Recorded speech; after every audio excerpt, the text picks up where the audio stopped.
सबसे पहले आप सभी दर्शकों को मेरा नमस्कार। मैं हूं बिमलेश कुमार और आप देख रहे हैं नंबर 1 भारत। आज के इस वीडियो में मैं आप लोगों को बताने के लिए जा रहा हूं, आप लोगों के सामने जो चीज़ें रखने के लिए जा रहा हूं वह शिक्षा विभाग से।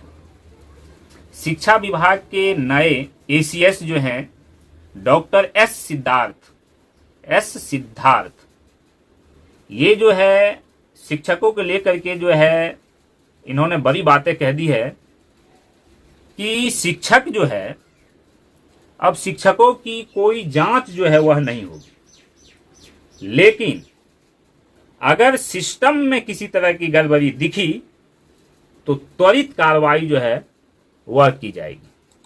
यानी एक तरफ से जो है मार, एक तरफ से संभाल, दोनों का जो है काम नए एसीएस डॉक्टर एस सिद्धार्थ जो है वो कर रहे हैं। शिक्षा विभाग पटना के अपर मुख्य सचिव डॉक्टर एस सिद्धार्थ ने कहा है कि मेरा मत है कि शिक्षकों की पुलिसिंग नहीं होनी चाहिए, फिर भी अगर व्यवस्था में किसी भी ओर से गड़बड़ी की जाती है तो सख्ती करनी ही पड़ेगी। ये करना अनिवार्य है। हमारे लिए बच्चों की पढ़ाई जो है वह काफी अहम है। शिक्षा विभाग सितंबर अक्टूबर में बच्चों की एक विशेष परीक्षा जो है वह लेने के लिए जा रहा है। परीक्षा में अगर बच्चे फेल रहते हैं तो यह माना जाएगा कि शिक्षकों के पढ़ाने में ही जो है कहीं न कहीं कमी जो है वह रह गई है। ऐसे शिक्षकों को अलग से ट्रेनिंग दिलाई जाएगी, ऐसे शिक्षक अलग से ट्रेंड किए जाएंगे। उन्होंने यह सारी बातें बुधवार को जो है एक पॉडकास्ट कार्यक्रम के दौरान जो है नए एसीएस डॉक्टर एस सिद्धार्थ ने ये बातें जो है रखी है, ये बातें उन्होंने कही है। कहा जा रहा है कि शिक्षा पर अगर खर्च जो है अधिक हो रहा है तो जिम्मेवारी भी जो है वह अधिक होनी चाहिए। नए एसीएस साहब का ये भी कहना है, उन्होंने ये भी बातें कही है। तो शिक्षकों के लिए बहुत ही अहम बातें उन्होंने कही है। तो शिक्षक अब क्या कुछ सोचते हैं शिक्षक, ये तो शिक्षक पे निर्भर करेगा, लेकिन शिक्षकों की बातों को भी जो है उन्होंने शिक्षकों के सामने जो है अपनी बातों को रखने का काम किया। एस सिद्धार्थ ने कहा कि बिहार के बजट में शिक्षा का बजट दूसरे विभागों की तुलना में जो है सबसे अधिक है, सबसे अधिक। लिहाजा हमारी जिम्मेदारी बनती है कि स्कूलों में पढ़ाई की गुणवत्ता हर हाल में सुनिश्चित की जाए, हर हाल में, किसी भी कीमत पे। मैं चाहता हूं कि लोग सरकारी स्कूलों में अपने बच्चे को पढ़ाएं, प्राइवेट स्कूल की ओर ना भागें। इसके लिए हम 2 मुद्दों पर जीरो टॉलरेंस पॉलिसी अख्तियार करने का काम करेंगे। पहले तो कक्षा के समय बच्चा स्कूल से बाहर नहीं दिखाई देना चाहिए। सबसे पहली बात कि बच्चा जो है जब क्लास चल रही है, कक्षा चल रही है, उस समय में स्कूल ग्राउंड से जो है वह बाहर नहीं दिखनी चाहिए। ये बातें ध्यान में शिक्षकों को रखनी होंगी। बाहर जो है नहीं जाना चाहिए। दूसरे, शिक्षक स्कूल में पढ़ाने का काम करें। दूसरी बात जो उन्होंने कही कि शिक्षकों को जो है स्कूल में पढ़ाने का काम करना पड़ेगा। इससे शिक्षक जो है मुंह मोड़ के भाग नहीं सकते। स्कूल में वे पढ़ाएं। स्कूल टाइम के बाद हम शिक्षक को किसी तरह का जो है इंगेज नहीं करेंगे। किसी भी अदर कामों में जो है कहा जा रहा है कि इंगेज उसके बाद नहीं किया जाएगा, नहीं करेंगे। एसीएस ने यहां तक कहा कि सरकार की मंशा बिल्कुल साफ है कि हमारी पढ़ाई की गुणवत्ता अच्छी हो ताकि हमारा समाज अपने बच्चों को सरकारी स्कूल में पढ़ाएंगे। हमारे समाज को रुपये महंगे स्कूल में या किसी प्राइवेट स्कूल में जो है जाने की ज़रूरत नहीं पड़ेगी, ऐसी हम व्यवस्था करना चाहते हैं। तो एक तरह से अगर देखा जाए तो नए एसीएस एस सिद्धार्थ जो है जो कुछ कह रहे हैं वह जो है अगर लागू हो जाता है तो ये बिहार के जो है भविष्य के लिए बहुत ही सुनहरा जो है अवसर होगा। रैंडमली और सिलेक्टिव होगी स्कूल की मॉनिटरिंग। स्कूल की जो मॉनिटरिंग अब होगी वह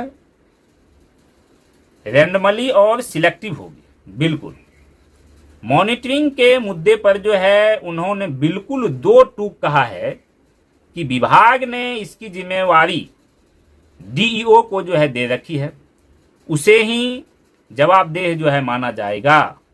शिक्षकों की स्कूल में उपस्थित ऐप से करने के निर्णय को उन्होंने बेहद अहम बताया।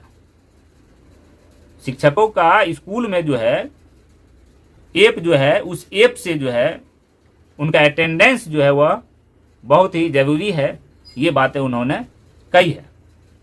उन्होंने कहा कि इससे उनकी ही उपस्थिति नहीं होगी बल्कि स्कूल के अन्य व्यवस्थाओं को भी जाना जो है जा सकेगा, उसको जान सकेगा, सभी जानेंगे।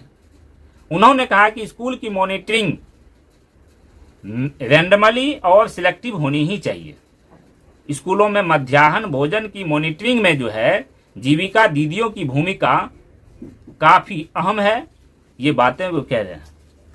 तो उन्होंने यहां तक कहा है कि उनके भी बच्चे सरकारी स्कूलों में ही पढ़ते हैं, वे अच्छे से मॉनिटरिंग कर सकेंगे। ये सारी बात देखिए कि एसीएस के पाठक जी जो है बिहार के जो शिक्षक हैं उनको बताने का काम कर रहे हैं और जो गार्जियन है उनको भी बताने का काम कर रहे हैं। उन्होंने ये तक कहा है कि स्कूलों में पढ़ाना सबसे कठिन काम है। स्कूल में पढ़ाना कोई मामूली काम नहीं है, बहुत ही कठिन काम है। इसमें बहुत मेहनत की जरूरत है, बहुत ही अलग अलग ढंग से जो है बच्चे को सिखाना पड़ता है। बहुत बच्चे जल्दी चीज़ों को नहीं सीखते हैं, ये भी बातें उन्होंने कही है। अपर मुख्य सचिव ने कहा कि प्राइमरी के बच्चों को पढ़ाना जो है सबसे कठिन होता है। प्राइमरी के बच्चों को आप पीएचडी क्यों न हो, बच्चों को पढ़ाना बहुत ही मुश्किल का काम है, मुश्किल का काम होगा। इसके लिए टीचर को बहुत मेहनत करनी होती है। उन्होंने कहा कि स्कूलों से बाहर रह रहे बच्चों को पढ़ाने के लिए शिक्षकों को निजी तौर पर जो है पढ़ना पड़ेगा और पढ़ाना चाहिए। खास तौर पर शाम के समय वह क्लास लें तो काफी अच्छा होगा। एस सिद्धार्थ ने कहा कि शिक्षकों को यह समझना चाहिए कि उनके ऊपर बड़ी जिम्मेवारी है और हर काम फरमान जारी हो तभी करें, यह भी सही नहीं है। ये बिल्कुल सही नहीं है कि बार बार जो है जब हम यहाँ से आदेश देंगे, जब कोई एसीएस आदेश देगा और तब जो है आप करेंगे, ये काम, ये बात जो है ये सही नहीं है। क्योंकि आप शिक्षक हैं और अगर आप शिक्षक हैं तो आप स्कूल की सारी व्यवस्था से लेकर के स्कूल में बच्चों के आने से लेकर के जाने तक और क्लास लेने तक की जो है जिम्मेवारी आपकी है और किस तरह से बच्चों को पढ़ाया जाएगा ताकि हर बच्चा जो है समझ पाए, कोई बच्चा जो है किसी बच्चा को बॉल फीलिंग नहीं हो, ये सारी चीजें जो है करनी आपकी जिम्मेवारी है। और अगर हम बार बार यहाँ से आदेश जारी करते रहेंगे, हमको आप मजबूर करते रहेंगे आदेश जारी करने के लिए, और हम आदेश जारी करते रहेंगे और आप लोग कहेंगे कि भाई ये फरमान जारी हो रहा है, ये फरमान जारी हो रहा है, तो बहुत सारी चीज बिना आदेश जारी किए हुए भी आप लोग खुद जो है शिक्षक हैं, आप समझ सकते हैं और आप कर सकते हैं। ये सारी बातें जो है बिहार के नए एसीएस जो हैं अपर मुख्य सचिव डॉक्टर एस सिद्धार्थ, उन्होंने शिक्षकों को जो है बताने का काम किया है। उन्होंने ये सारी बातें जो है वे शिक्षकों के लिए कही है। तो अब जो है आप लोग डॉक्टर एस सिद्धार्थ के बारे में, बिहार के शिक्षा विभाग के बारे में, शिक्षा व्यवस्था के बारे में जो कुछ भी आप सोचते हैं कमेंट बॉक्स में जो है वो आप लिख सकते हैं। बता सकते हैं। अगर आप हमारे वीडियो को लाइक कर रहे हैं तो बिल्कुल शेयर भी कर दीजिए, हमारे फेसबुक पेज को फॉलो भी कर लीजिए। आज की इस वीडियो में बस इतना ही। धन्यवाद। जय हिंद, जय भारत।